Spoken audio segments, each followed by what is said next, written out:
indivisible, with liberty and justice for all. Someday. Someday. All right.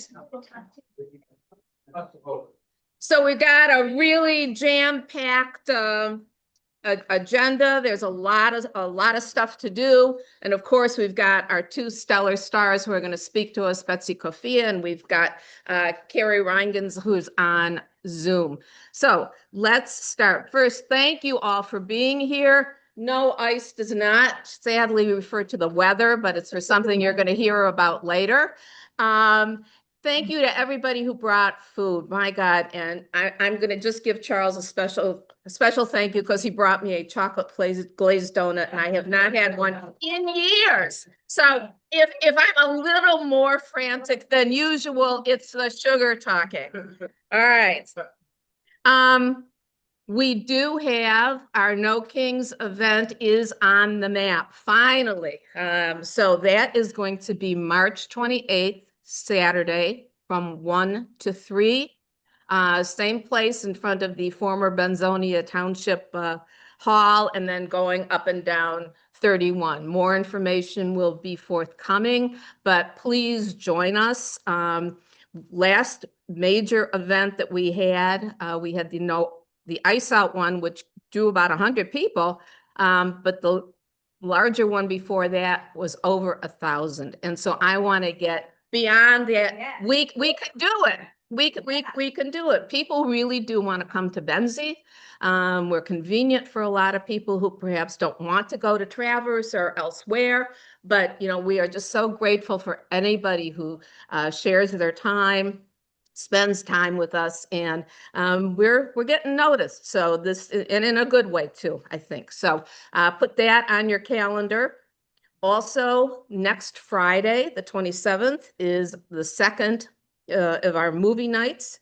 And the movie is, and please forgive the pronunciation because I grew up in Detroit and I lived on this street, and this is how we pronounce it in Detroit, Buena Vista Social Club. So, that's, I just can't do it any other way. It drives my husband, Michael, who's a Spanish speaker, crazy, but one of the many ways that I can drive him bananas. Yeah, it is. But in Detroit, it's Buna. You can always tell a Detroiter. So that's going to start with chili at 5:30. 5 o'clock. 5 o'clock. We're going to have 3 kinds of chili again and some cornbread. And on if the weather is, no matter what the weather is, it's always going to be warm and wonderful for our films. So getting a little more into the weeds, we are going to have a county convention on March 21st. So that is going to be, did we decide it was before or after the? We had decided. Okay, it might be before or might be after the short business meeting afterwards. So we're not going to have a speaker or anything major. We're just going to do some business. But we are required by the Michigan Democratic Party to hold a county convention. And what we will be doing is we will be electing an alternate and a regular member of the Credentials Committee. And this is for the main convention in April in Detroit. So, and then there are some resolutions that some area counties have submitted to us. You'll see those. We get to decide on that. It shouldn't take very long because there's not a lot to do, but we are required to do this. So that's going to be, more information will be coming, but that's going to be on March 21st. You do, however, need to be a member of the Michigan Democratic Party. Being a member of the Benzie Dems does not automatically confer membership in the party. However, as much as the party would like your money, you can join for free. And there is a website, and I'll put it in the chat as soon as I have a chance. But even if you just Google Michigan Dems join for free, it'll take you right to that website. So you can join for free. You need to be a member, though, for at least 30 days before our county or district convention. So if we're having it on March 21st, please join before March 1st or something. Yeah, soon. Don't do it now because we want to keep you here, but soon. And again, I'll put that up. We'll have that at the front desk and more information will come. We'll send out something to remind people too, so you do have plenty of time to do it. Then that leads us into the state convention. That's April 19th. That's where the delegates will decide on the Secretary of State nominees, the Attorney General, and not Lieutenant Governor.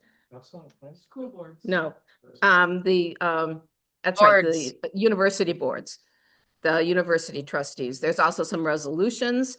And so whoever is going to that convention, I certainly am going. I know that one other person is going, Paul Marcuson.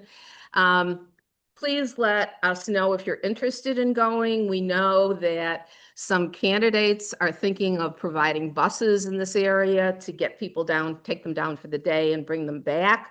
We are waiting for a ruling from the Michigan Democratic Party, whether that's kosher or not, because it might imply that we are supporting that particular candidate. So more information to come, but those are things to think about. We have 12 votes in Benzie County for the county convention. I'm sorry, for the state convention. So we can split those votes. We can do whatever. But anyway, things to think about. And Benzie does have a voice, and that voice will be heard. So you've probably heard enough from me, but I'm going to ask Michael Hertz to come up and talk about the sign back here. Why don't you come over here so I can do that. Okay, thank you.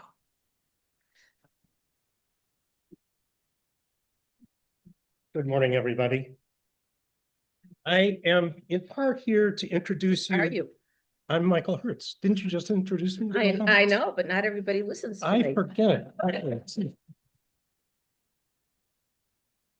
I'm here to introduce you to the Benzie Visibility Brigade.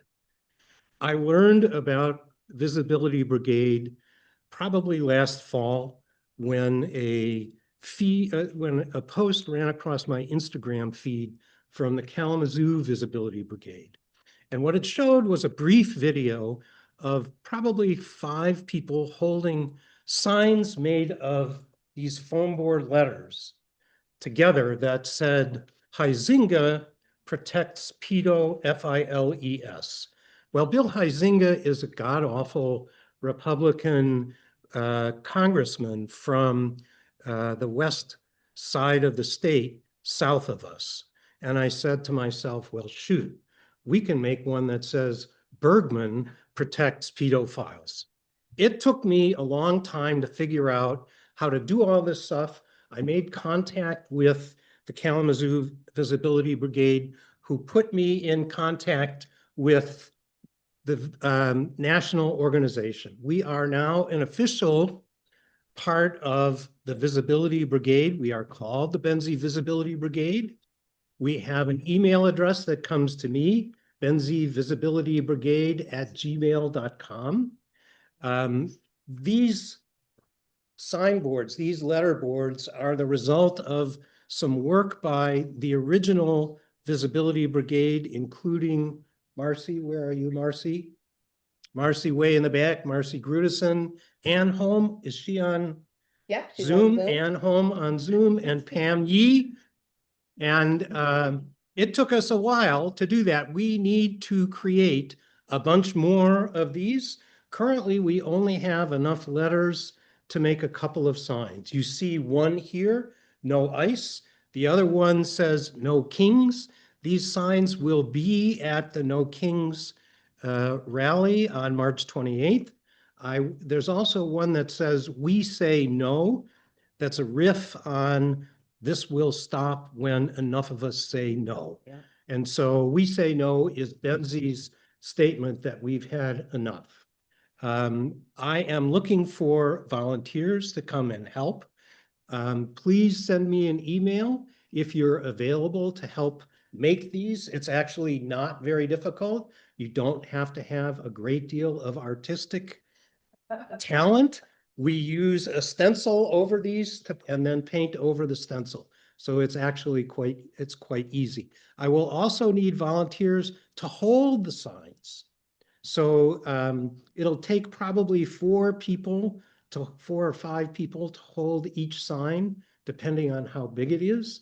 I intend eventually on a monthly basis to have some folks out in front here, maybe once a month to start for an hour with some message to give to folks that are passing by on US 31. So that's the Benzie Visibility Brigade. We are into it. Thank you, Mike. All right, it gives me great pleasure too to let you know that Betsy Coffia is in the house, so please give her a nice warm welcome. Oh.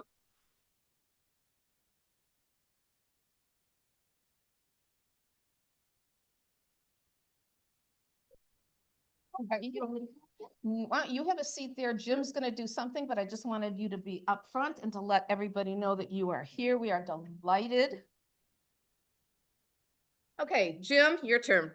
Jim's going to now give us a little update on some other things that we're doing. We are such a busy group. I got to tell you, my head spins just thinking of all the things that we're doing. And that's in addition to Maj. So don't, you know.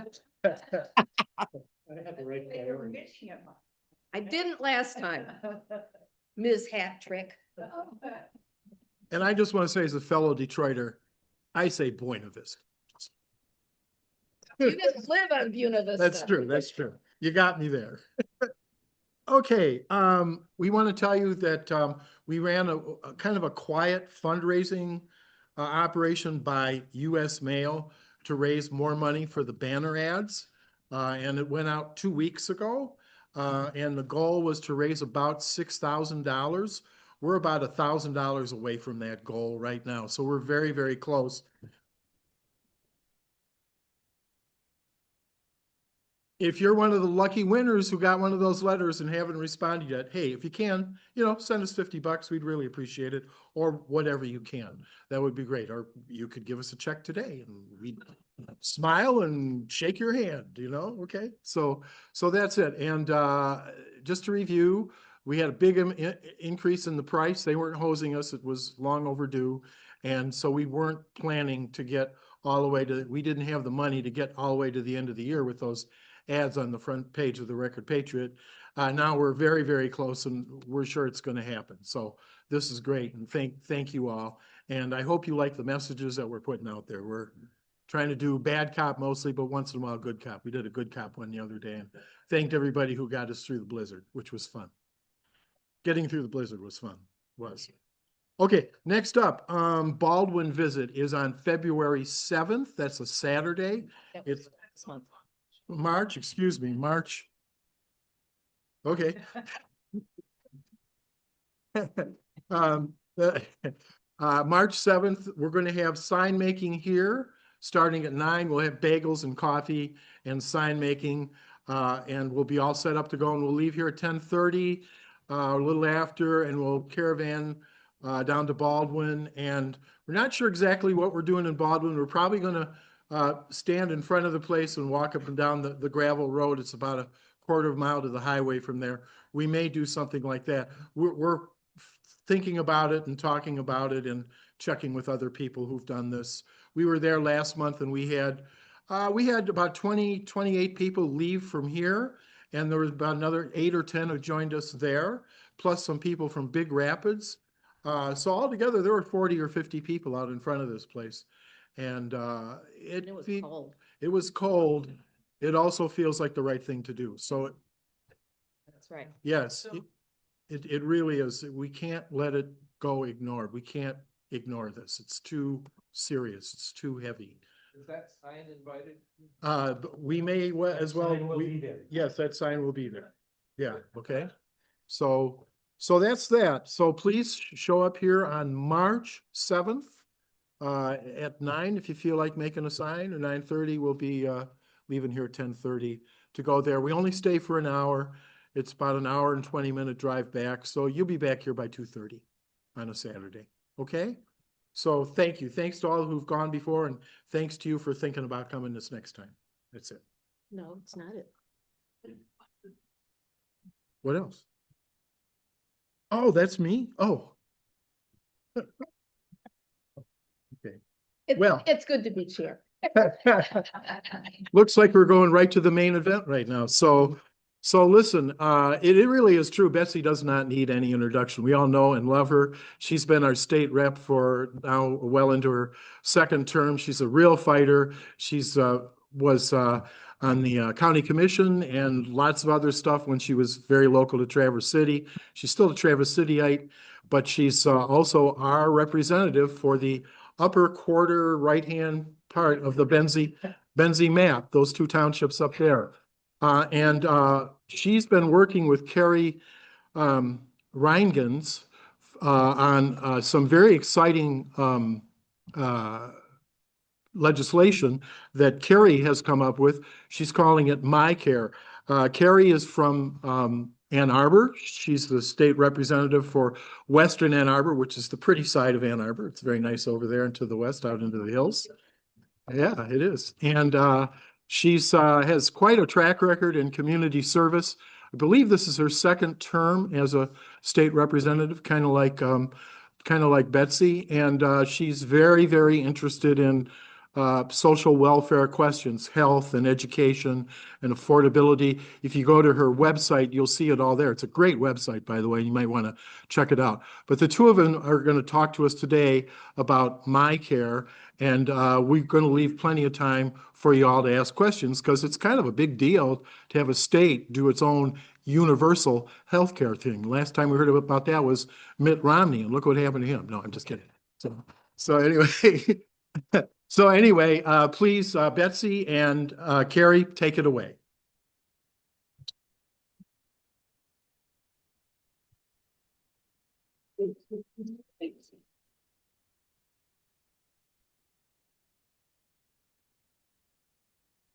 Good morning, Benzie Dems. How you doing?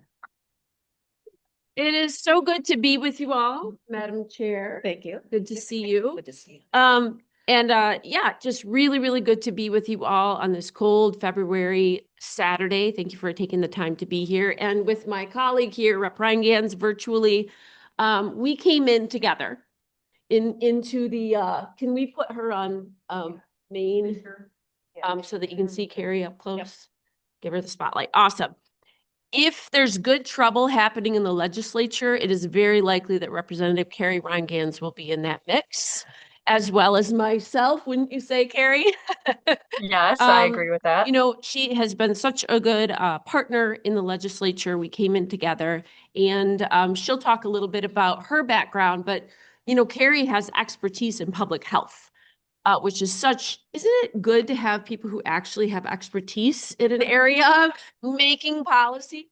You know, she's just a wealth of knowledge, and we'll talk a little bit more about that in a moment. For me, my expertise is access to healthcare. You all have heard my story before, I'm sure, but my story continues to evolve. Like so many kids, rural kids growing up in Northern Michigan, I grew up in a hardworking family who just couldn't quite make ends meet all the time. And one of the things that we had to go without and ration was access to healthcare growing up. And again, this is not an uncommon thing for our folks in our region. Live in Traverse City now, grew up in Kalkaska County, right? And this continues to be a major, major issue for our families, and it's unacceptable. We are the richest country on the planet. Every other developed country has already figured out how to ensure that by right, that all of their people have access to healthcare. And, you know, when I'm knocking doors, I got to tell you, this is one of the things that resonates the most with people. I always just say, it's not a luxury, like a yacht, you're buying a Corvette or something. We all have bodies. They all need care. So for me, it was growing up in a family, watching my parents really get very stressed, not only when my siblings and I or they would get sick, stressed about the healthcare and the sickness, but stressed about how the heck are we going to pay for it? How are we going to pay for those doctor visits? And watching my parents in particular ration and go without. So I think that's unacceptable. I think that we can do so much better, can't we? We can do so much better than that as a state and as a country. And then more recently, for me, it's even more, you know, kind of close to home. You all know, and you've been very supportive. I have all of the beautiful cards that you all wrote me and sent me last year as I was going through, another sort of tough moment with healthcare. Was lucky to have good health insurance. So we were able to remove the brain tumor that was regrowing and separately a cancer that had formed in my upper palate. You'll notice my speech is a little different. I feel fine. It has just altered my speech a bit because they actually, in order to get the cancer, it was at stage 1. They had to remove a portion of my jaw and some lymph nodes. So I have a little swelling, a little change in speech. I feel fine. I am cancer free. But that was thank you. But one of the only things I didn't have to be stressed about through that scary experience was cost. And that's how it should be for everybody. I'm north of $500,000 worth of care just since a year ago in March. Think about that. How do you plan for that? How do you budget for that? How do you skip a latte to save for cancer treatment and for 60 plus visits to the doctor in less than a year? This is real.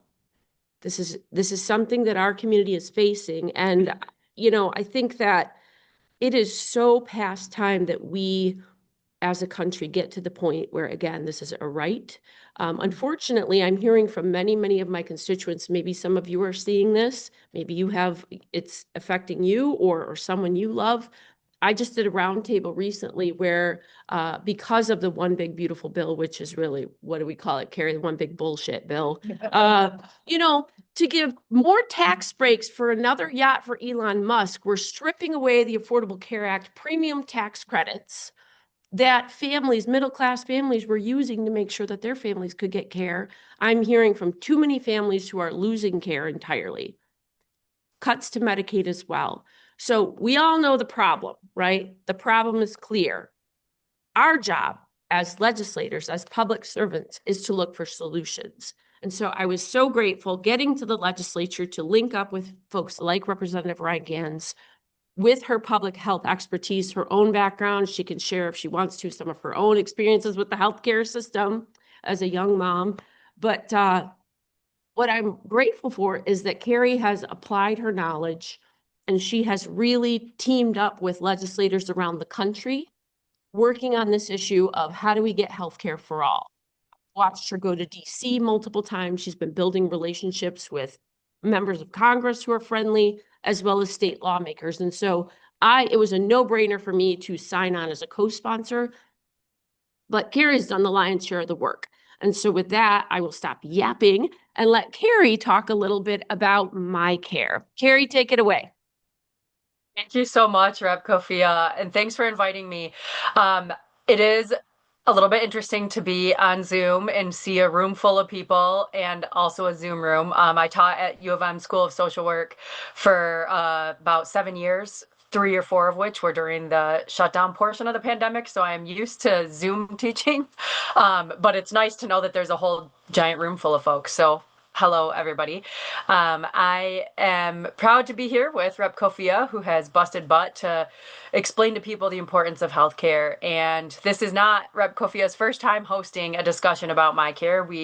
My staff and I were up there in December in the Traverse City portion of her district. And I'm glad to be talking to Benzie folks now. And thank you for letting me zoom in because it would have been a lot longer of a drive than Rep Coffia had.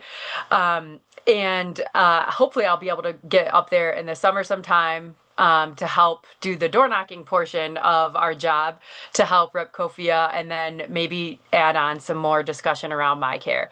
So I will be sharing, I'm not sure how the screen looks to everybody in the room. I am able to share my screen to show you a couple things online that folks can look at as far as resources. And then maybe this summer I can bring some printed copies of some materials that you can take home with you. What I'd like to do is just give a tiny bit of my background, talk a little bit about the mechanics of my care and what it is, and then mostly just take questions. So that means folks could put questions in the Zoom chat. Folks could raise hand in the room, and maybe the folks at the front of the room could repeat the question so I can hear it on the microphone. But majority of our time, I'd like questions at this point, which is why I'm going around the state and trying to get feedback from folks so that we can make this, make updates to this so that when the political will is there, we can be ready with a bill that's actually been worked on for years. So briefly, before I was elected, I worked for Michigan's Department of Health and Human Services in the Medicaid policy area, working on addiction policy. And I learned a lot working in MDHHS. I started in February 2020, which made my job change a little bit right at the beginning. So I was there trying to help determine the way to turn our addiction services to telehealth. And then by the time I was leaving that position to be serving in the state legislature, how to turn them back into in-person services. One thing I really learned a lot about during that position was how to get Medicaid to pay for traditional healing services for our tribal communities. And that is a fight I continue to this day outside of the MyCare work. Before that, I worked at a health policy center at the University of Michigan. It's called CHART, CHRT, the Center for Health and Research Transformation, CHART. And I started there in 2011, right after grad school, and my job was to help roll out the Affordable Care Act in Michigan. So I ended up being the health policy expert on panels for state legislators at that time, and for our Congresswoman, Debbie Dingell, at that time. So that was a very fun part of my job, and I really learned a lot about health insurance and how it works, or more accurately, how it doesn't, and the motivations of the various parts of the healthcare system. I do have a master's degree in public health and social work. So Betsy, as a fellow person with social work training, we need more of us in office. The big thing about public health people, we use data to make our decisions, and we like to see evidence in order for us to be pushing forward with something. So that's part of why I ran for office, to push for healthcare for all, because the data shows it is cheaper collectively as a overall cost to the system. It's cheaper to have one payment system and to use public dollars for that, because when you have everybody in, you have the risk spread around more. And then, this is an economic boon for societies that use this, because those societies, people are focused on their life, their happiness, their family, their friends, not on how are they gonna, skip a latte, like Rep Coffia said, in order to try to pay for $500,000 worth of healthcare. That it's just not possible. So what sets us apart in the US is that we use a market. We treat healthcare like a market service instead of like a human right. I think that's wrong. And I don't think we should treat it that way. And healthcare delivery itself doesn't follow market forces. It's not like patients can price shop while they're having a heart attack on the way to the one hospital in their community. Like there's no market forces there. The other thing that we do in the United States that other countries don't do is we have a profit motive. The companies, from hospitals to insurance companies to pharmacy benefit managers, they want to make money, and they shouldn't make money off us being sick. That's disgusting. So that's why I ran on introducing MyCare, and I have been working on it for 3.5 years now. In fact, when Betsy and I came in, we came in a Democratic trifecta, the first one in 40 years. And obviously we were thrilled, and we were able to get a lot of great stuff done that Democrats had been campaigning on for years and years, like expanding our Elliott Larson Civil Rights Act to include LGBT rights, and instituting some gun safety policies for the first time in decades. There's a lot of great things we were able to do. But one thing that I was told not to do was don't introduce this healthcare for all bill, because it didn't, some of our leadership didn't want us to be going around saying Democrats want socialized medicine. That's because there's a huge misunderstanding of what MyCare is and what Medicare for All is. MyCare and Medicare This is the for All. part where we did good trouble. Remember, Carrie? Remember what I said about Carrie being somebody who does good trouble? She introduced it anyway. Sorry to interrupt. I introduced it anyway. I didn't care. I was willing to get in trouble for that. And so we introduced the bill, and started doing education because I figured if my own leadership was misunderstanding what this really was, then maybe we really need to go around and educate people. So in our first term, I did about a dozen town halls across the state and got feedback from folks and explained that this is just a payment change. This is just changing how we pay for healthcare in Michigan. This is not changing how we deliver healthcare by making providers be state employees or something. This is just changing how we pay for it. So how does that even work? Right now, what this bill, House Bill 4407, what that bill does is establish a MyCare fund and then establish a board to oversee the fund and puts out some terms of the board, who needs to be on it, what kind of experience they should have. The board does include people with patient experience, people with health economics experience. We try to depoliticize the way that the board is appointed and reappointed by allowing for the House of Representatives, the majority and minority party, to put forth a list of individuals meeting the various criteria. And then the governor shall select about half of the members from each. And then the Senate needs to do advice and consent. That sometimes doesn't happen in our state right now. For example, the Senate could have done advice and consent with the most recent appointee to the Public Service Commission, but they chose not to. With MyCare, we want to make them have to do advice and consent of these appointees. And then there's staggered terms. And so this way, no political party can say that this MyCare fund is being skewed because it is being overseen by appointees of both parties.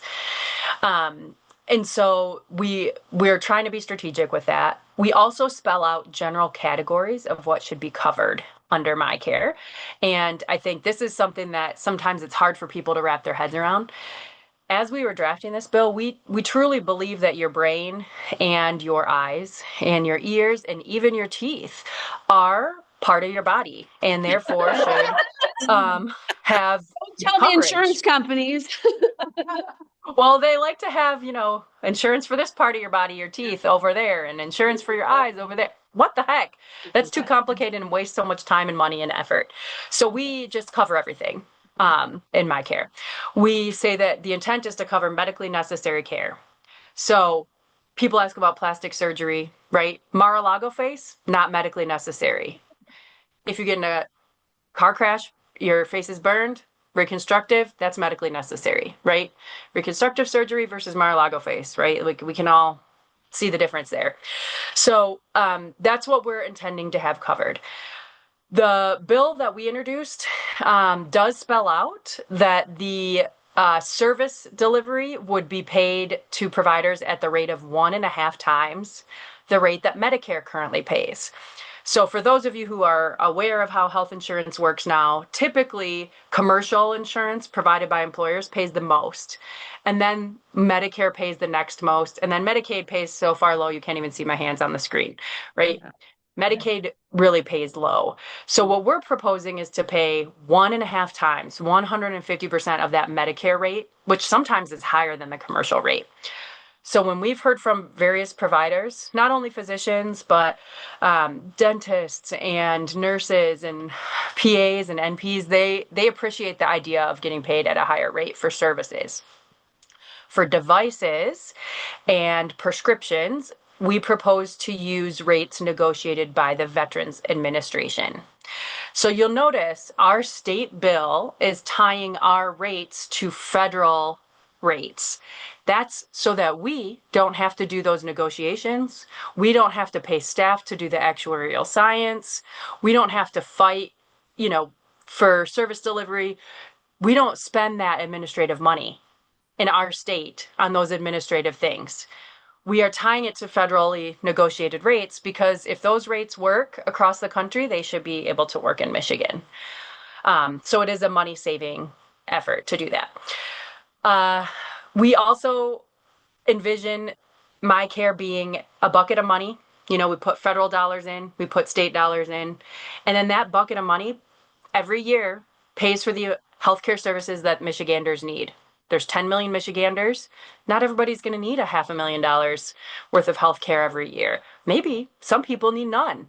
Maybe some people need more than 500,000. Maybe they need 1 to 2 million. And there's some people in our state who need high levels of care for years and years, for a wide variety of health conditions. And so this is how we can make sure that we include everybody in Michigan and bring us all forward to the top of our potential that we should be able to do in our state. So we believe that you should have no premiums, no copays, no deductibles, no annual spending caps. So that's how we're trying to finance this. The biggest questions are, how do we finance this? So House Bill 4407, which establishes MyCare, is only a policy bill. It lays out how this will work on a policy standing.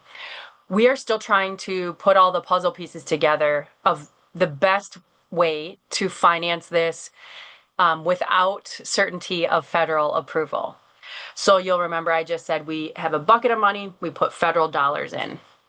Those federal dollars could come from Medicare. They could come from the federal portion of Medicaid. For people getting health insurance on healthcare.gov marketplace, some of them get tax credits, right?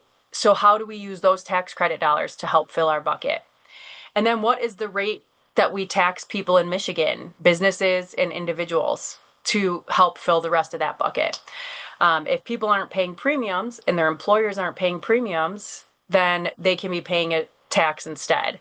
And right now in Michigan, our Constitution does not allow for graduated taxation. It only allows for flat taxation, which is regressive and taxes lower income people more proportion of their income.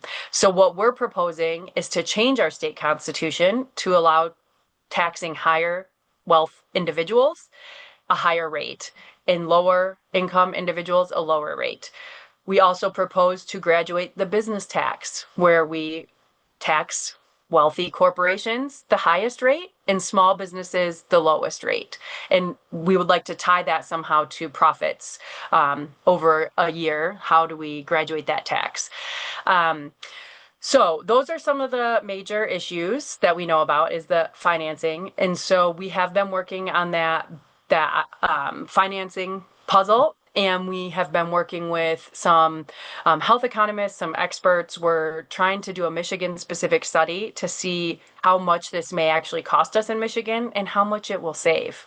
If we use the Congressional Budget Office study of National Medicare for All as kind of a proxy, they propose 15 or 20% savings of our whole GDP of healthcare. So in Michigan, our state level GDP of healthcare is about $80 billion. Our state budget's also about $80 billion. So this would be the single largest part of our state budget. And we would need to make sure that we are being responsible stewards of the single largest part of our budget and adequately financing this without too much tax burden on Michiganders.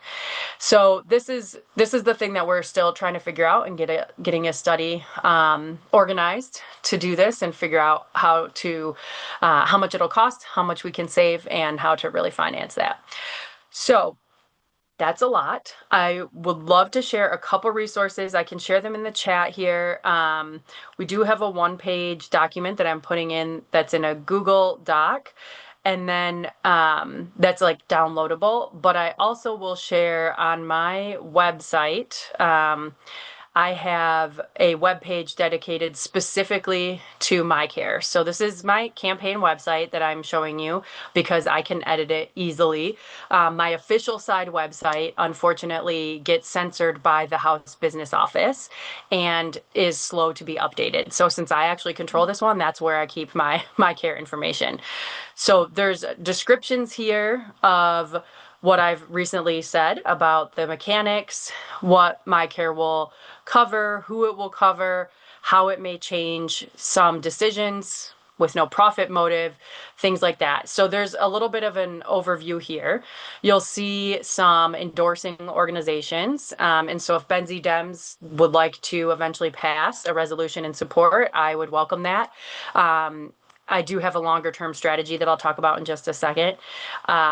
If you are interested in supporting MyCare individually, you are welcome to fill out that form. And then we do link to the bill itself, and you'll see Rep Coffia right there as one of our main bill sponsors. So that is one place where you can learn more about MyCare, and I'll add that to the chat as well. And then we also have a document that we normally hand out at these events. This is, you can imagine, a one-page folded brochure with the MyCare logo on the front. On the inside is all this content that I basically just went through. So I can, that's where the Google link goes to, is this document. So you can read here a little bit more later, and possibly have a printed copy sometime this summer. And then the back of the brochure is just this list of supporters.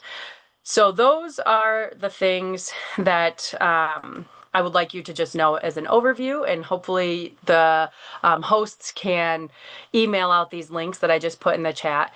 So I am happy to start taking questions. I see a couple coming in the Zoom chat. If there's questions in the room, I don't know if you have a mobile mic or if you want people to come up. Microphone. Can you hear me? Hey, Carrie, can you speak briefly to some of the work that you've been doing with state legislators and members of Congress around the country as well? Kind of, I feel like you've had a both and strategy, both developing something specific to Michigan, but trying to build some momentum for pushing for a healthcare for all nationwide. You're very modest, but I feel like you've been a leader on this nationally, and I'd love to have you at least briefly speak to that. Thanks, Betsy. So in Michigan, I know that we have a lot of work to do on the ground, and I started looking around the country to see what are people doing in other states.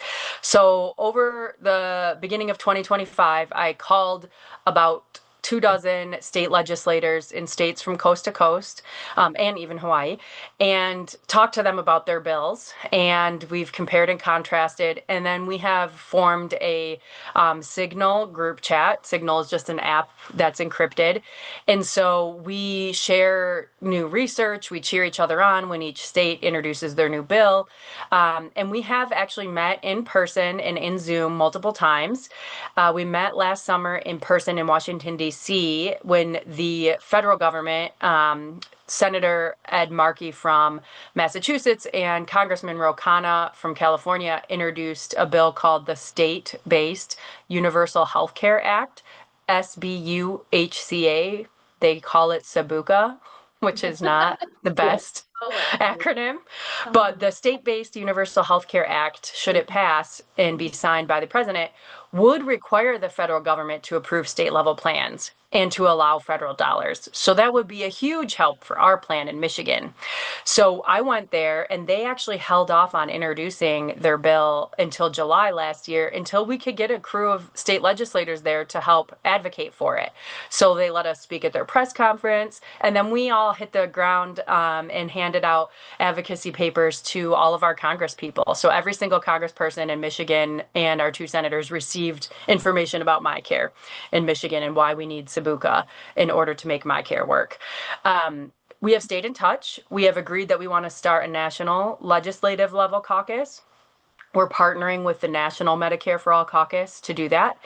And this summer, spring maybe, in May, we'll be going back to Washington, D.C. to formally launch that caucus and do some more advocacy for SABUCA and Medicare for All.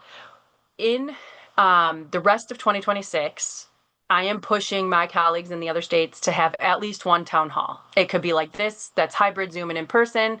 It could be a statewide one in partnership with their statewide advocacy group. But every state that has a bill should try to do at least one town hall by the end of 2026. Longer term, we're hoping to have every single one of the 50 states introduce a state level bill in kind of the first quarter of 2027. And when we do that in a coordinated way, it will make national news, and it will force the presidential campaigns in 2027 and 2028 to have to listen. And so we're going to be working on getting state parties to endorse state level healthcare for all bills, as well as federal Medicare for all. And then hopefully that'll force the national DNC to endorse Medicare for all in 2028 at the convention. So this is, some steps that we're trying to do in an organizing way and using our advocacy and our networks to really push the issue, because I truly think by the 2028 convention, there will be some severe changes in our healthcare system that we haven't yet seen or realized yet from the big bullshit bill specifically. So yeah, that's that And the organizing. Thank you, Carrie, for that. And the reason I wanted you all to know this is because Rep Rheingans is very strategic. I think it's extremely important right now. We're in a very volatile, disruptive time. And everything I know from history, when countries go through these kinds of things, you need to be ready for a moment of opportunity, for an idea whose time has come. This country desperately needs a healthcare system that works and does not let people fall through the cracks and die, which is what is happening. What Carrie is doing is running multiple tracks at the same time. That is our responsibility, and I'm so grateful to her for her initiative. I've seen her bust her butt all over the state, over to DC, talking to people around the country so that we have parallel strategies, right? We're ready and we're doing the pushes for what we could do at the state level. And we're also comparing and contrasting and sharing the best ideas. This is how this is supposed to work, right? The laboratory of democracy. And our state legislators like Carrie Rheingans, and I'm along for the ride. She's done the vast majority of the work. And I'm like, I'm happy to talk about why we need healthcare right here, Exhibit A, right? But we want to be ready for when an opening and a moment comes, because it's going to come where it's like, it's falling apart. We have to have good ideas, and it will then be a race to who has the best idea. She mentioned pushing the DNC. She mentioned the presidential election. You all can help with that. I really want Democrats to get real loud with our own side to say, stop asking us to accept crumbs. I want the whole loaf. If they can do this much damage when they're in charge, we can do so much good. If the people on the ground, which we will, do the work to regain power, we damn well expect you to use it and go hard for the kinds of full solutions that we have needed my entire life, y'all's entire life, right? So it is so important that we are running these parallel tracks, being strategic, building the relationships. And what we need from you all is to know what's going on here and make your pushes. When your senator comes to town, your US senator comes to town, push her and him on this. No more half solutions. How are we going to get healthcare for every single one of our people? Because that's what we need and deserve. When any political candidate running for state or federal office comes to town, I am personally asking you to commit to make this a front and center issue. So you got Carrie's back to be like, this is a non-negotiable. It's time to stop futzing around the edges and deliver healthcare for every single American. Are you with me? Yeah. All right.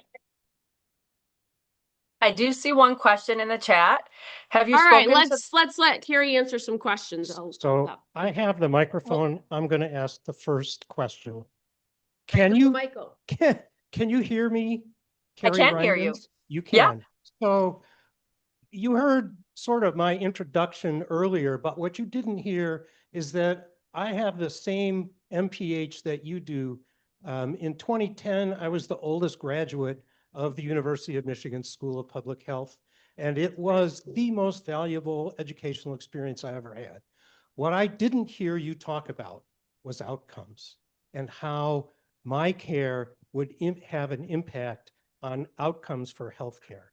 America spends more per capita on healthcare than any other advanced, let me take that back, any other wealthy country on the planet, and yet our outcomes are in the sewer at best for that money. How do you see my care having an impact on that? Well, thank you to my fellow public health nerd, because this is my literal favorite thing to talk about with my care. So thank you for asking this question. The thing that will eventually happen with changing how we pay for healthcare is we will change what's incentivized in the public health and healthcare systems. So every single one of us who is a state lawmaker is also an appropriator. And as I mentioned, this will be the single most expensive part of our state budget. So just by duty of our job, we'll be looking at this giant chunk of state budget thinking, how do we not spend so much here? It's so expensive. It's a huge part of our budget. Well, the way to do that is to prevent people from getting sick in the first place as much as we possibly can and incentivize healthy conditions. So we are appropriators overseeing our state budget and the MyCare Fund and how much we spend out. But instead of thinking like a for-profit insurance company and throwing up hurdles like prior authorization or narrow networks or making you have copays and deductibles, instead of thinking like those for-profit corporations, we'll be able to think like preventionists, like public health people. So in the policy side of our job, we'll be able to make sure that water for drinking. We'll be able to make sure that air is clean for breathing. We'll be able to make sure that there is sufficient and adequate healthy food. We'll be able to make sure that we have safe, walkable communities and places where people can recreate. We will increase connection between people in their communities, which has been shown to help people's health status. Now, that will take over a decade after MyCare starts, and I think folks can understand this, right? Today is February of 2026. If this passed this coming week and it went into effect January 1st of 2028, I bet there's people in the room right now who could see themselves being like, this shoulder pain can wait till January 2028. And you don't want to have to pay your copay between now and January 2028, right? And you'll stop using your healthcare for a year and a half, 2 years. And then there'll be a huge surge of people who haven't gotten healthcare. Not only the people who chose not to knowing this was coming, but people who just couldn't afford it for years, even till now. So we're going to have a huge surge at the beginning of MyCare, and that will spike wait times, that will spike the amount of services, and it will be very expensive for probably the first 3 to 4 years. After that huge spike and people start getting stabilized, and at the same time the legislature starts using their prevention thing. Okay. All right. Well, in the meantime, it seems like Carrie Thinking froze, to make but good policy sorry, will there she be is. 5 to 10 years after that happens. Great. Thank you so much. So we do have some other questions. I see Rebecca. Rebecca, if you'll just hold on one second. Julie Tebow asks, have you spoken to the large healthcare systems like Munson and Travers in Michigan? Are they supportive or will they lobby against it? So right now, what we have done is we had a workshop earlier in 2025 where we invited the Michigan Hospital Association. I invited the Michigan Association of Health Plans. I invited a few other like associations of medical providers and nurses and things like that. And I asked them to read the bill, think it through, provide us feedback. Obviously, some groups were not as thrilled, like the Michigan Association of Health Plans said, basically, are we going to go out of business? And I said, yeah, I hope so. So they didn't really like that, of course, but the Hospital Association had some really great specific questions for various types of their members. So there are, I'm in Ann Arbor. We have University of Michigan Hospital. We also have multiple Trinity Health locations. Part of my district is in Jackson, where the Allegiance Health System recently joined with Henry Ford. There's also Corewell across our state and Ascension hospitals. But there are some small independent hospitals, some rural hospitals. And the thought with those small hospitals, different units of service are closing because they're not profitable enough for that hospital to keep operating. When I was in the UP in October, it was the same week that the labor and delivery wing closed down in Ironwood. And it's really devastating to a community where not only did people already have to drive an hour to give birth, but now they have to drive even longer. And so that's not safe, especially if people have some complications. So one thing that we're talking about improving the MyCare bill with in the future is to institute hospital global budgeting. What the heck is that? So a hospital, you can think of a building it has to be on with electricity and machines and air filtration and water treatment and, all these things that need to happen all day, every day, 24 hours a day, even if there's not patients in there with their insurance paying for those costs. So hospitals have these minimum fixed costs that could be globally budgeted. The state My Care Fund could pay those hospitals for those minimum costs just outright at the beginning of the year every year so that they know that they don't have to try to filter in enough people to pay for the service costs, right? So those are some of the things that we've talked about. The Hospital Association and specific hospitals have not weighed in on this bill, in part because this bill has never had a hearing in the state legislature and it has never had a vote. Those kinds of groups don't weigh in until they're really forced to when there's a hearing or a vote. Okay, great, thanks. So if you have a question in the room, please raise your hand and we'll get a microphone to you. In the meantime, Rebecca, you wanted to talk about your resolution? Yeah, I am a MPH student at CMU, and I've studied my care and presented policy presentations on it at school. And my question was actually not about the resolution. I just put it in there in case the Benzie Democrats were interested. It's just general language, and it basically, we already have in our party platform, which the people voted on, I think around 2020, somewhere in there, at the MTP level to support Medicare for all. But this kind of ties everything in because we do have elected Democrat officials that do not currently support a Medicare for all type system. And this wraps in that state-based legislation from Rokana, and it also wraps in My Care for support. So if we did pass these on the county Democrat party level, it would then go on before the convention and could be considered as a resolution of the party. The Rural Caucus is considering it, the Rural PAC. A lot of the Central Michigan area Democrat parties are. So I just put that in there, and I can email it also to somebody afterwards. But Rebecca, I gave you an email where you could please send that to the Benzie Democrats, and I'll take care of that. Thank you. Okay, you're welcome. But my question is, there was something in the Medicare bill that talks about funding that would go to our medical schools and our health profession schools to kind of help boost our Michigan workforce for the hospitals. And I wondered if you could talk about that, considering so much of our financial aid is now being eliminated for even people like me for my MPH. I won't be able to use financial aid next year because it's not considered a profession, a professional degree.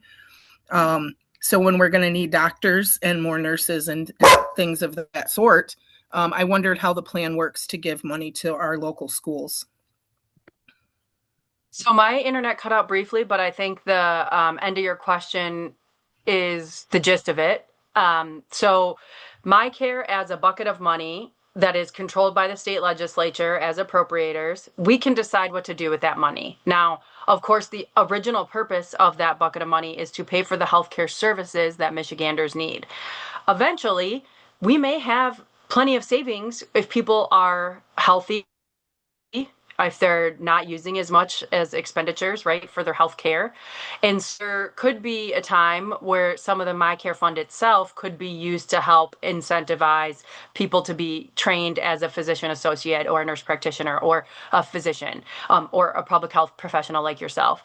My husband's a trauma therapist, social worker, right? Like, we need more of those as well. And social work is one of those degrees that's being targeted as not professional and therefore wouldn't be able to get the level of student loans necessary from the federal government in order to produce social work trained people. So there could be a use of My Care in the future. So that's not in the bill right now. It's something we've heard from multiple parts of the state. But the thing is, the legislature, remember I said, will be appropriators overseeing My Care, but Oops. Give it a second. She gets a delay once in a while.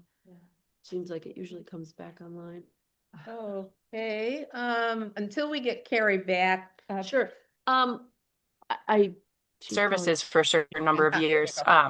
So those are things that we could think of as well. Thanks, Carrie. And before we move on to the next thing, I want to take us back 2 points. One, Rep Rheingans, has to be the diplomatic front on all this. I do not. I'm always really straight with my folks here in the North. And here's the thing. Did you notice the part where she said that this bill was never given a hearing? Yes, yes. I want to make sure we all understand very clearly the decision-making that occurs there and who decides. It will be very important. Hopefully, we end up retaking a majority in the Michigan House of Representatives with the Democrats this November. That's step number one. And we hold a majority in the Senate, and we have a governor who's actually with us. Don't assume that just because you heard her say with the trifecta, she was told not even to introduce a bill. Understand, and I will stay in good communication with you all locally, because I think there will be a moment for us to make some pushes. Whoever becomes the next Speaker of the House, and whoever becomes the next majority leader, and whoever becomes the next governor, more than anyone else, they have the power to say, yes, let's give it a hearing, let's move this forward, or we're just going to quietly kill it and no one will notice. Your jobs, I'm deputizing you all, help to make sure that whoever becomes those leaders, they are hearing a consistent message from the ground, from our communities, that we fully expect that this kind of a bill will get a full hearing and be given the opportunity to have its day. That's really important. And it's inside baseball that I didn't know before I got into this position, but I know now, and I'm letting you all know. This is how this works. The other thing briefly, to the question, was it Rebecca had the question about the designations of professions, right? Professional careers. I'm a big believer in you lose every battle you don't fight. And I know we're all being spread way too thin because the Trump administration is just destroying so much.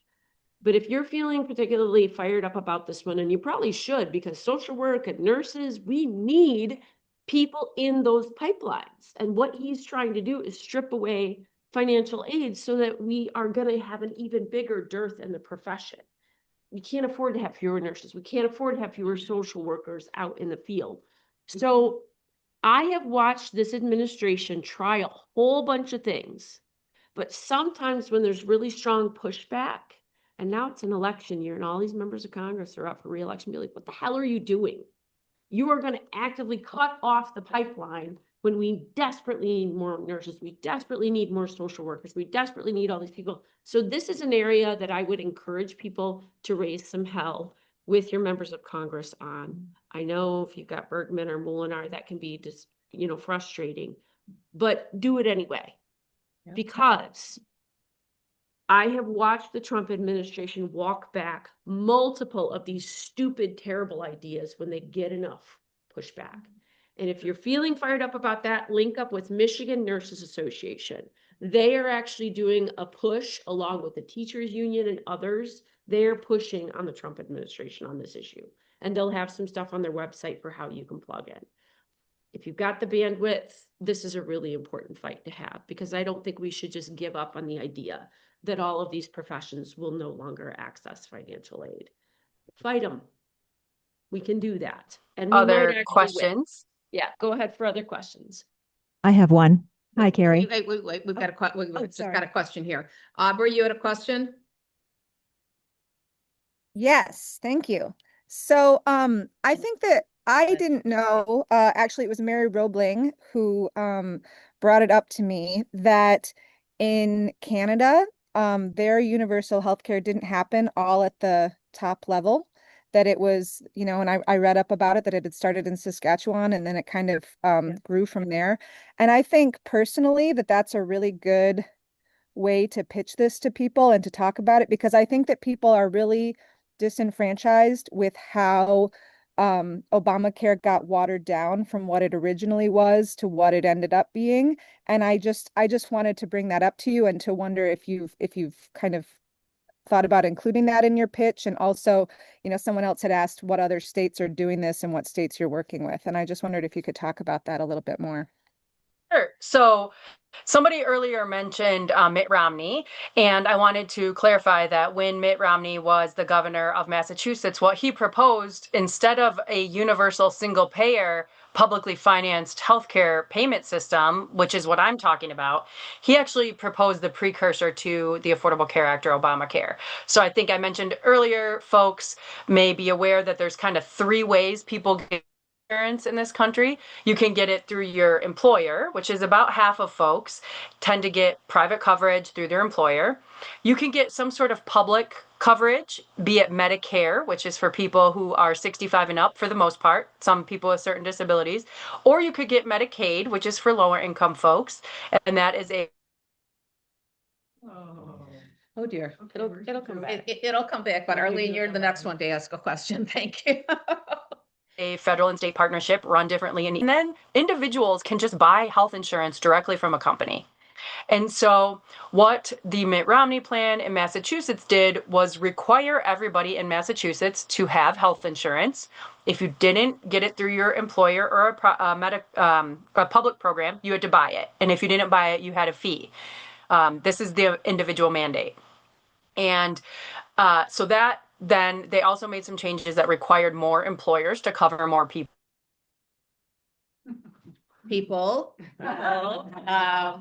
So also too, just remember what Betsy said about no crumbs. I love that a lot. Along with no ice, we're not going to take any more crumbs. We want the full loaf. And does it have to be 100% whole wheat? Easier. Could it be a nice hollow, maybe? It could be fun. It could be fun. Oh, you did the phlegm thing so beautifully. I'm sorry. Oh, we were just frozen, telling jokes while you were frozen. So we're I'm glad you're sorry. back. Where did I cut off? You cut off. People. You were on the third type where people can buy it directly from the Yes. So people can get coverage through their employer, through a public program, or buy it directly. In Massachusetts, they required everybody to get coverage, and they required more employers to cover people. They made some changes to public, and then they made everybody buy it if they didn't otherwise have it. The Affordable Care Act did the same. It made changes to require more employers to cover. It made changes to Medicaid to cover more people, and it gave tax credits for individuals to actually buy their own coverage. So that was a huge change that happened at the federal level. Okay, so that's Obamacare. That's what happened in Massachusetts. It's not healthcare for all through public financing. It's some form of multiple types of options of coverage. That's what Affordable Care Act is, right? So what I'm proposing is actually everybody's covered through public coverage only. And that's what Medicare for all could be. That's what MyCare is. And so I think the idea that any state has done that has not happened yet. Even Vermont, when they introduced a bill, what they introduced was really a publicly financed public option that would be almost like a buy-in to their Medicaid program. There's some states across the country right now that are proposing that, buying into Medicaid.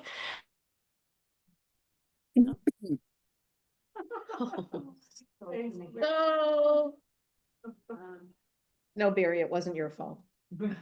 You sneezed and it froze. Right, well, until we get Carrie back, I don't know, you got any jokes? She's back, thank God. Well, her picture. I'm so sorry, everybody. I literally live in the city of Ann Arbor. Like, what the heck is going on with my internet this morning? So no state has actually done this, and there's some states that have studies to figure out how much things will cost.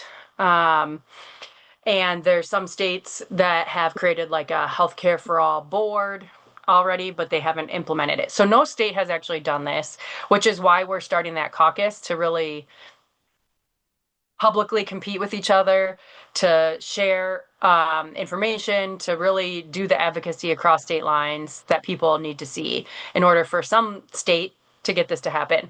I really like New York's plan. They have 20 million people in New York. We have 10. Those are states big enough that seem like they could do this at the state level.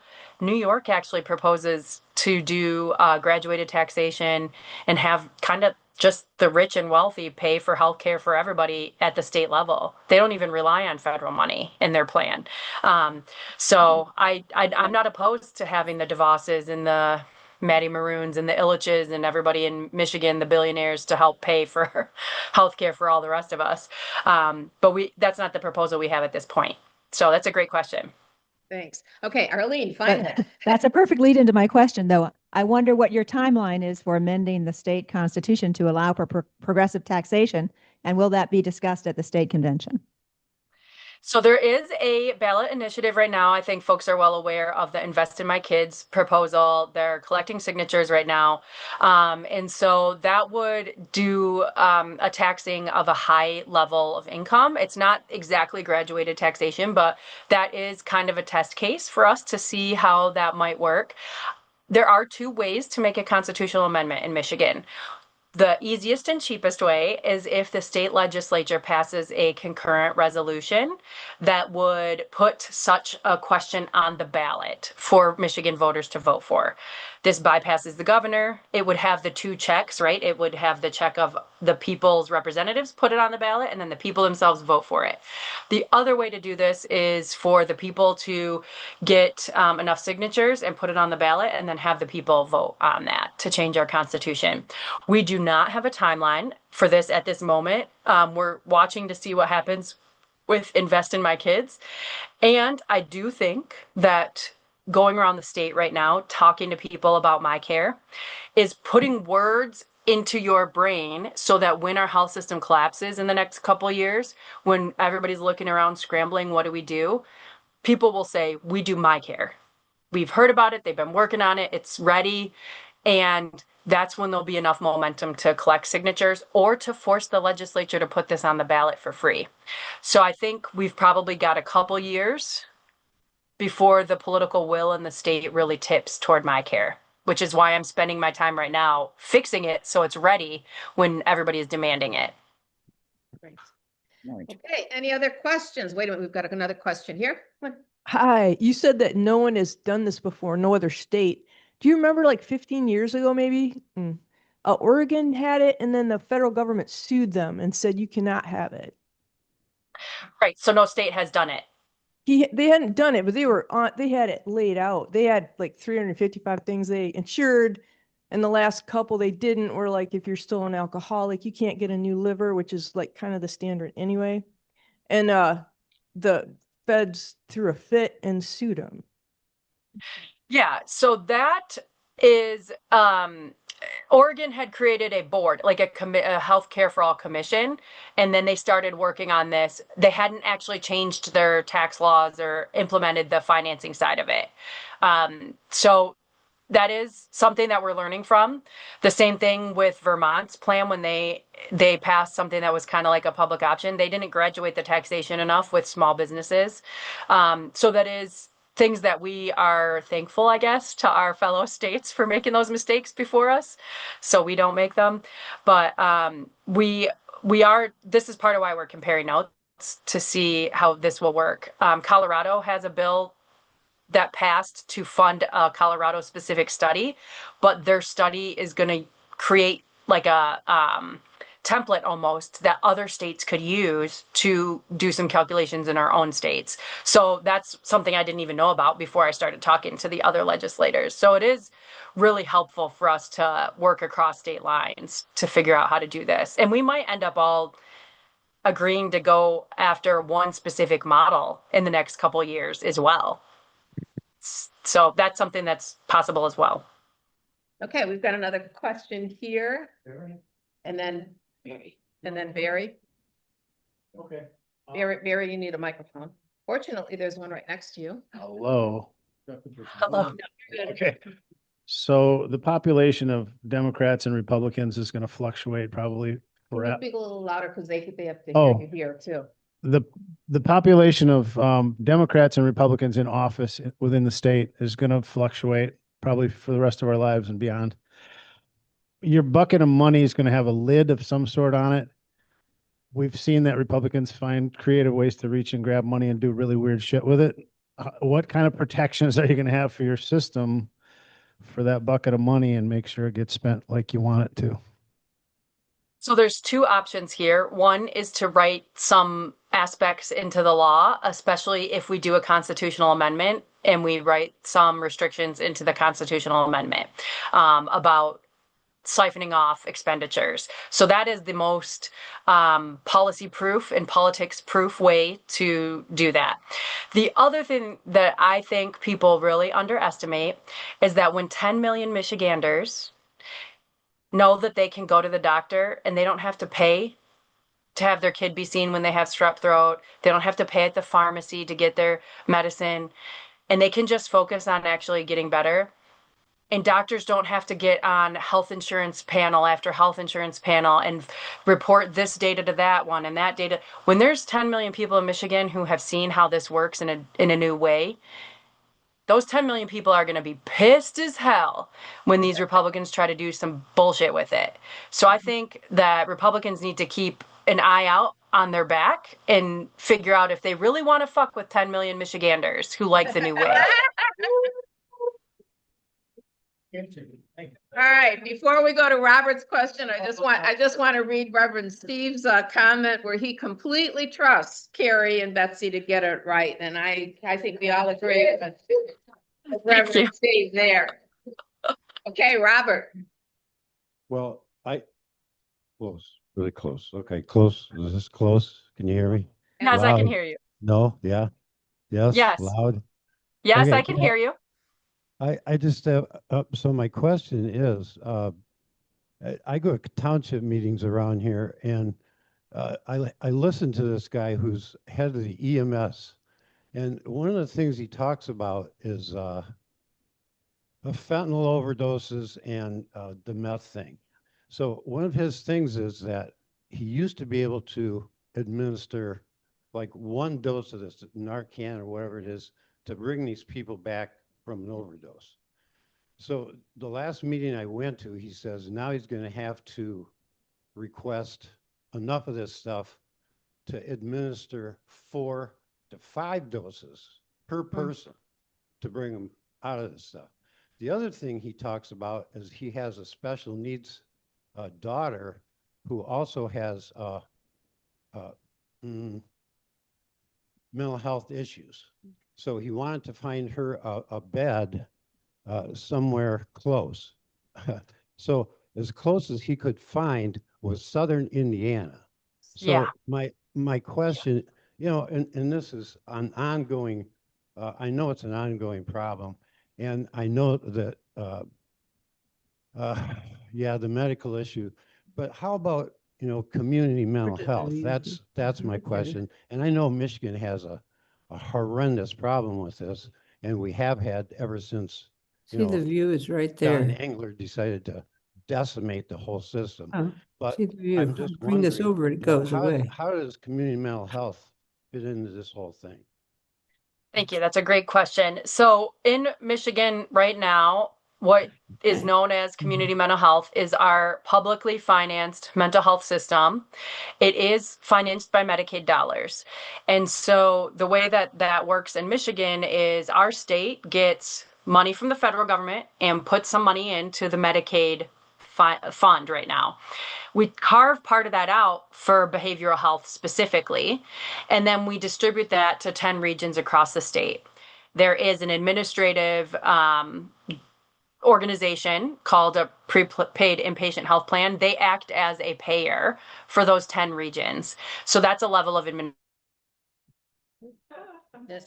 It'll come back. And it'll come back. Although somebody had suggested that Betsy sing Dancing Queen with it whenever Rebecca freezes. So I don't want to put my Betsy on the spot, but You start playing the song, I might. And the regions each have to come up with an array of services that meets the minimum standards. And those standards, in my opinion, are not that great. They can say on paper that they have enough providers, but when you try to actually get services, they're not available. We are also seeing an increase in people with mental health conditions, in part because things are difficult right now. I mean, inflation and costs and fascism, but then there's also like better diagnostics that we have and more things that can be treated, more treatment options that we have. So there's a lot of factors that are causing us to see an increase in demand for mental health services. It's expensive to train mental health professionals. I mentioned my husband's trauma therapist. It took him years to do the master's degree and then get licensed, and then get additional specialized training for that. So there's that pipeline that's also being destroyed by this big bullshit bill, and then these proposed rules at the federal level that are destroying that as well. Other healthcare providers that could work in that space could be people coming in from other countries on specific visas that have also been discontinued. So there's inputs of providers problem. There's not enough coverage. People are losing coverage, and we already had a crappy system to begin with. So this is why I say I think our healthcare system will be collapsing in the next couple years. And it is really scary to think about, because that means people will be dying. And this federal fascistic administration, they don't care, because to them, business-wise, which is the only way they think of their own profits, that's less people to pay for. And so they don't care. They're horrible. We have a lot of work to do to make sure that we reverse the pipeline problem of getting people in to provide services. And that is something that is our responsibility at the state. And it has been quite the fight at the state level in the last year and a half. Our state Department of Health and Human Services wanted to drastically change the payment flow of how this mental health services were delivered against the outcries of patients and providers across the state. And unfortunately, the governor was going to do that in her last year or two in office, and then leave with no accountability to what happens after that. That has been struck down by a court. So that probably won't happen, but we still have severe shortages in how our mental health services are delivered in Michigan. And that's in part because Medicaid pays so low, and providers don't want to take Medicaid as a payer. If we had one payer called MyCare that paid at 150% of Medicare rates, we would have a lot more providers providing mental health services being paid for by MyCare. I'm going to jump in really quick on this one as well and just say a couple of quick things. Leadership matters very much, and more so. I mean, it's hard to hear Carrie talk about a collapse. It's very frightening.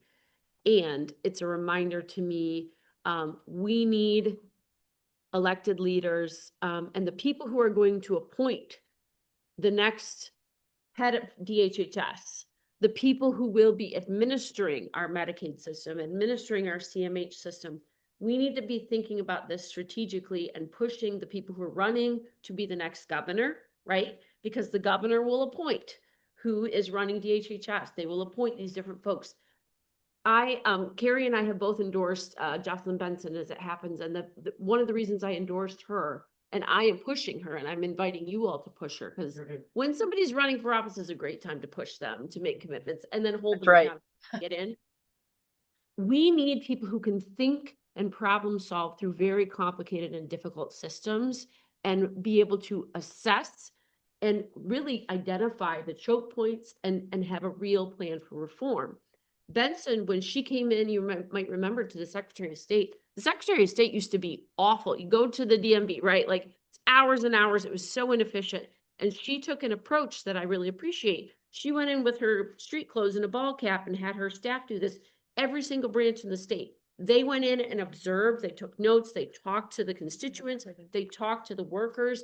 They analyzed the entire system, figured out what needed to change, and then methodically did the things that needed to be done to dramatically improve a really important department. And her election, we're the second best for elections of all 50 states now under her leadership. We need administrators who are serious about reform, who will stick with it. And so this is another call to action for you all. She's going to be back here. All of these people running for these positions are going to be back here. Talk to her and push her for comprehensive plans for the kind of rebuild and reform that is going to be necessary. If you don't have healthcare, you don't have anything. We have to have a working mental health system. We have to have a working healthcare system. And we need to elect leaders and hold them accountable to do the work that it's going to take to rebuild what Engler broke. But Yeah. frankly, our own side hasn't been particularly enthusiastic about fixing. We have to start demanding better. No more crumbs. All right, I'm done. No more problems. Whole damn loaf. Okay, we've got time, I think, for one more question because we're up at 11:30 and I know we could keep Betsy and Carrie here forever. So Jane, you've got the microphone. Thank you both so much for everything you're doing. Speaking of caring or not and leadership or not, I just watched Speaker Hall give a press conference. And when I'm asked sorry. if, He goes those little. oh my God, I've never seen such a thing. While the question was, will the budget continue to fund RX Kids? Yeah. Speaker Hall went on this wild, like, I think he was making the conspiracies up as he was speaking with all the ums and ahs. It was wild. Yeah. It's a scam. George Soros funded. We Democrats are right now studying the voting patterns of immigrants so we can get them in the country. They will have a free year of living. I don't know.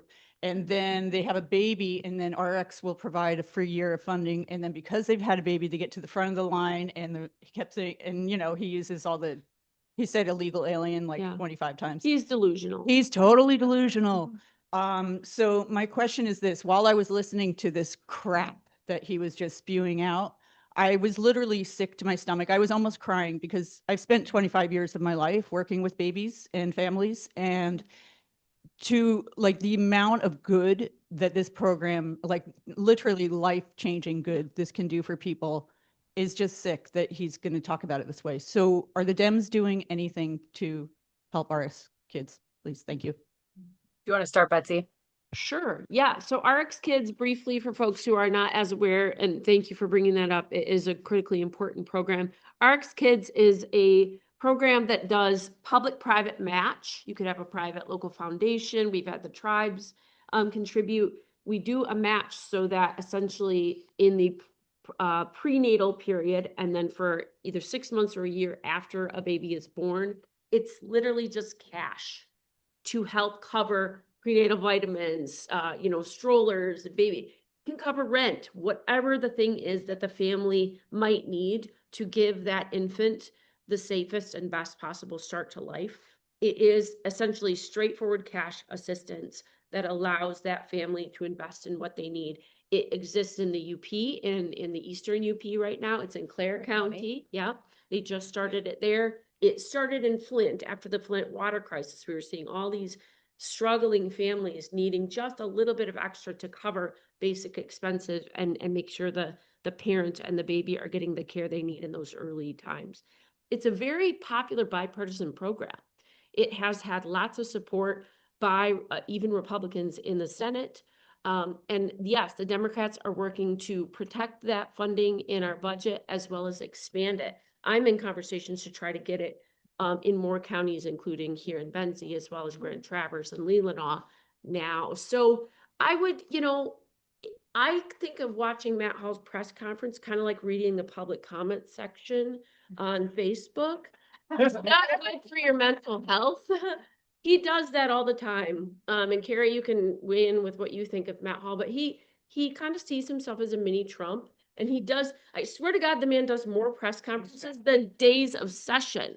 He spends all of his time just using that public platform to say egregious, inflammatory, ridiculous things. And I think he practices based on watching how Trump operates. So we're hoping that he's not long for this earth in that role, in this position, in that role, because we're doing the work to make sure that we regain a majority and relegate him to the corner where he belongs. Yeah. Carrie, anything you want to add? I just put in the chat that, I remember I came at this from the policy world. I was a policy nerd, right? But you got to do the politics to get good things to happen. That's the part I hate about my job the most, but I deal with it because that's what we got to do, right? Matt Hall loves politics. Politics is all he cares about. Him being the Speaker of the House right now is the epitome of his life, and he knows this is as high as he'll ever go because he's weird. He can't speak. He's just weird in person. He's creepy. Like, people don't will never vote for him for higher office. And he bullied his caucus into voting for him to be the speaker. So that's how he got where he got. He knows that the person who founded RX Kids, Dr. Mona Hanna, she's the person who unveiled the Flint water crisis. She's a pediatrician who saw the blood lead levels in Flint and published that information. She was a day one supporter of Jocelyn Benson for governor. Jocelyn Benson is a Democrat, and she is formidably ahead in a lot of the polling, including against Matt Hall's bestie, Eric Nesbitt, who is running for governor. And so I think Matt Hall is very well aware that they're on their heels politically. They're on their heels. And I saw a comment, if you're pro-life, wouldn't you want to support this? I think we need to be done as Democrats with trying to logicify and point out hypocrisy of Republicans. These people are not in reality. Okay? Everything is a political game to Matt Hall. He's attacking RX Kids because he wants to attack the Democratic frontrunner for governor. It's all politics. Yeah. That's all it is. It's all politics. Yep. Okay, well, with that, let's give a big thank you to Betsy and Carrie. Thank you, everybody. Healthcare for all. Let's get it done.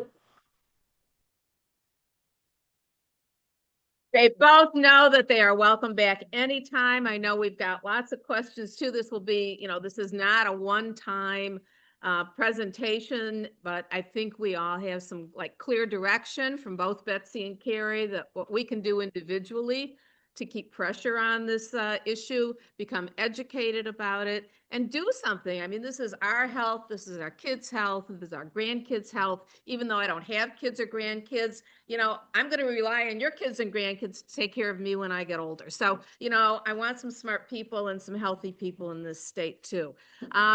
Any last comments, questions, Sue? There's a group that's forming in Traverse City. It would be great to have a Benzie contingent for singing for justice. Thank you all. I hope to see you in person sometime. I'll be up there knocking doors for Betsy. So come join me. Thanks. Start over. That's okay. Yes, Yeah. I'm sorry. So March 8th at from 3 to 4 is at the Presbyterian Church in Traverse City. This is a group that's forming to sing for justice at the various marches and rallies and so forth. It's going to be, there's largely a Traverse City group, but let's get some Benzie folks out there and Good sing. voices. I don't know if you guys saw some of the songs that were going on in Minneapolis, but it brought tears to my eyes. And sing brings joy to people. It passes joy, and it shows that we care. Okay. And so it'd be love to see some people at that first meeting on the 8th of March. Great. And Arlene, do you want to mention your film series that's starting? March, Well, March? it's still a ways away, Okay. but yeah, we'll have another we'll have another film series, the 4th Wednesday of the month, March, April, and May.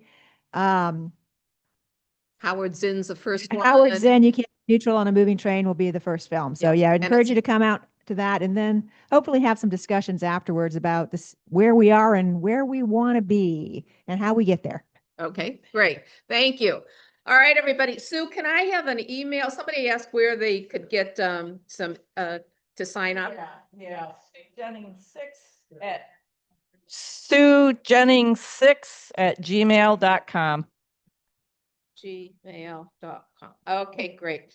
Thank you so much. And with that, unless there's anything else, the stone of democracy is ready to come down.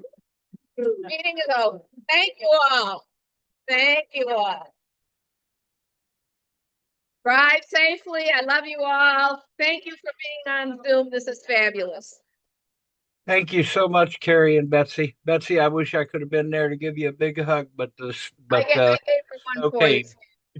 point. It's good to see you, Steve. Good to see you, Jana. Wonderful meeting. Very good.